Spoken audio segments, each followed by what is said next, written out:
বিশ্বে বসবাসের যোগ্য শহরের তালিকায় ঢাকার অবস্থান গত বছরের তুলনায় 2 ধাপ পিছিয়েছে। আগের বছর 166তম অবস্থানে থাকলেও এবার 168 নম্বরে নেমে এসেছে। ইকোনমিস্টের প্রতিষ্ঠান ইকোনমিস্ট ইন্টেলিজেন্স ইউনিটের EIU গতকাল বুধবার প্রকাশিত বার্ষিক জরিপে এমন তথ্য উঠে এসেছে। স্থিতিশীলতা, স্বাস্থ্যসেবা, সংস্কৃতি ও পরিবেশ, শিক্ষা এবং অবকাঠামোর মতো সূচকের আলোকে বিশ্বের 173টি শহর নিয়ে এই জরিপ করা হয়েছে।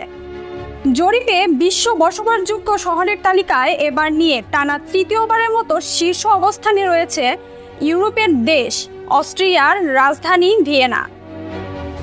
ভিয়েনার পরেই রয়েছে ডেনমার্কের রাজধানী কোপেনহেগেন। তৃতীয় অবস্থানে রয়েছে সুইজারল্যান্ডের জুরিখ।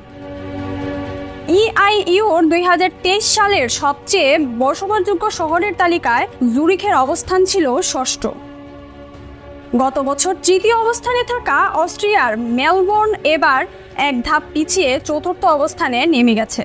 এবার কানাডার ক্যালাগারি শহরের সঙ্গে যৌথভাবে পঞ্চম স্থানে রয়েছে সুইজারল্যান্ডের জেনেভা। কানাডার ভ্যাঙ্কুভার ও অস্ট্রেলিয়ার সিডনি যৌথভাবে হয়েছে সপ্তম। জাপানের ওসাকা ও নিউজিল্যান্ডের অকল্যান্ড হয়েছে যৌথভাবে নবম। বসবাসযোগ্য 173টি শহরের মধ্যে ঢাকার চেয়েও পিছিয়ে রয়েছে আরও 5টি শহর। এগুলো হচ্ছে সিরিয়ার রাজধানী দামেস্ক, লিবিয়ার রাজধানী ত্রিপলি, আলজেরিয়ার রাজধানী আলজিয়ার্স, নাইজেরিয়ার লাগোস ও পাকিস্তানের করাচি।